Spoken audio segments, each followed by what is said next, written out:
VK. Pandian ஒடிசாவில் IAS அதிகாரியாக இருந்த இவர் கடந்த ஆண்டு நவம்பர் மாதம் ஒடிசாவின் பிரதான மாநில கட்சியான பிஜு ஜனதா தளத்தில் இணைந்ததிலிருந்து ஒடிசா அரசியல் களத்தில் தவிர்க்க முடியாத பெயராக மாறிப்போனார். ஒரு சிறிய இடைவேளைக்கு பிறகு இப்போது மீண்டும் லைம்லைட்டுக்கு வந்திருக்கிறார்.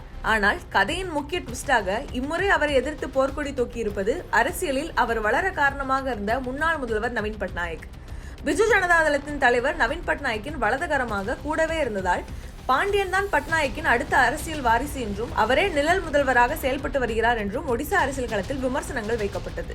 அதன் பின்னர் ஒடிசாவில் சட்டமன்ற தேர்தலும் மக்களவைத் தேர்தலும் ஒரு சேர நடக்க பிஜு ஜனதா தளத்தை பந்தாடியது பாஜக.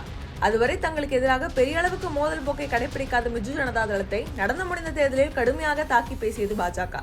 அதற்காக அவர்கள் கையில் எடுத்த ஆயுதம் வி.கே. பாண்டியனின் பெயர்தான். அதற்கான பிள்ளையார் சுழியை போட்டு தொடங்கி வைத்தார் நரேந்திர மோடி. பூரி ஜெகநாதர் கோவிலின் கருவூல சாவி தமிழ்நாடு கொண்டு செல்லப்பட்டிருக்கலாம் என்று மோடியும், ஒரு தமிழன் ஒடிசாவை ஆழ்வதா என்று அமித்ஷாவும் மாறி மாறி வி.கே. பாண்டியனை தாக்கினர். தேர்தல் முடிந்து படுதோல்வியை சந்தித்தது பிஜு ஜனதா தளம். அதற்கு காரணமே வி.கே. பாண்டியன் தான் என்று சொல்லப்பட்ட நிலையில் அரசியலிருந்தே விலகுவதாக அறிவித்திருந்தார் வி.கே. பாண்டியன். முடிவுக்கு வந்ததா வி.கே. பாண்டியனின் அரசியல் பயணம் என்று பரவலாக விமர்சிக்கப்பட்டது. ஆனால் சீனே அதற்கு பிறகுதான் என்பது போல் அடுத்தடுத்த ட்விஸ்டுகள் அரங்கேறி இருக்கிறது. அரசியலிருந்து விலகப் போவதாக வீடியோ வெளியிட்ட பின்னர் உள்துறை அமைச்சர் அமித்ஷாவை சந்திக்க பல முயற்சிகளை செய்தார் வி.கே. பாண்டியன் என்று சொல்லப்படுகிறது. அதற்காக தனக்கு நெருக்கமான மத்திய அமைச்சரின் உதவியை அவர் நாடியதாகவும் சொல்லப்படுகிறது. ஆனால் அமித்ஷா அவரை சந்திக்காமல் தவிர்த்து வந்ததாகவும், தன்னை நம்பும் பட்சத்தில் ஒடிசாவில் பிஜு ஜனதா தளத்தை பிரித்து பாஜக வளர வழிவகுத்து தருவதாகவும் தலைமையிடம் வி.கே. பாண்டியன் டீல் பேசியதாக கூறப்படுகிறது. என்னதான் ஒடிசாவில் 24 ஆண்டுகளாக தொடர்ந்து ஆட்சியில் இருந்த பிஜு ஜனதா தளத்தை வீழ்த்தி பாஜக ஆட்சியை பிடித்திருந்தாலும் வாக்கு சதவீதத்தில் பிஜு ஜனதா தளமே பாஜகவை விட லீடிங்கில் இருக்கிறது. அதாவது பாஜக சீட்டுகளை அதிகமாக பெற்றிருக்கிறது, ஆனால் பிஜு ஜனதா தளமே அதிகமான வாக்குகளை பெற்றிருக்கிறது. அதனால் எப்போது வேண்டுமானாலும் அரசியல் களம் அப்படியே தலைகீழாக மாற வாய்ப்பிருக்கிறது. இந்த வாய்ப்பை பயன்படுத்தி கொண்டுதான் பாஜக பக்கம் சாய்ந்து கட்சிக்கு உதவுவதாக வி.கே. பாண்டியன் ஆஜராகி இருப்பதாக தகவல் வெளியாகியிருக்கிறது. இது ஒரு புறம் என்றால், மற்றொரு புறம் ஒடிசாவை தாண்டி தேசிய அளவில் பார்க்கும்போது மக்களவையில் பெரும்பான்மை இழந்ததை அடுத்து இப்போது ராஜ்யசபாவிலும் பெரும்பான்மை இழந்திருக்கிறது பாஜக மற்றும் என்டிஏ கூட்டணி. இதனால் தாங்கள் கொண்டு வரும் மசோதாக்களை சுலபமாக தாக்கல் செய்ய முடியாத நிலைமை ஏற்பட்டிருக்கிறது.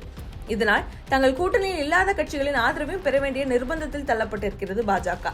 மக்களவையில் பிஜு ஜனதா தளம் சார்பாக ஒரு எம்பி கூட இல்லாவிட்டாலும் மாநிலங்களவையில் அக்கட்சி சார்பாக 9 எம்பிக்கள் இருக்கின்றனர்.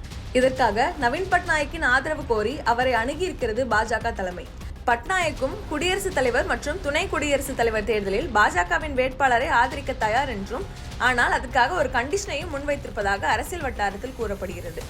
வி.கே. பாண்டியனை பாஜக கட்சிக்குள் சேர்க்கக்கூடாது என்பதே அந்த நிபந்தனையாம்.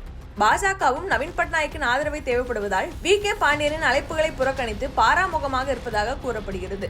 இந்த அரசியல் பேச்சுவார்த்தைகள் அனைத்தும் திரைமறைவிலேயே நடந்து வருவதால் பாஜகவோ வி.கே. பாண்டியனோ இது குறித்து வாய் திறக்காமல் இருக்கின்றனர். அதே நேரம் நவீன் பட்நாயக் வி.கே. பாண்டியன் மீது சுமத்தப்படும் குற்றச்சாட்டு உண்மைக்கு புறம்பானது என்று ட்விட்டரில் விளக்கம் தெரிவித்திருக்கிறார். ஆனால் வி.கே. பாண்டியன் இது குறித்து மௌனம் கலைக்காமல் இருப்பதே இப்போது சந்தேகத்தை உண்டு பண்ணியிருக்கிறது.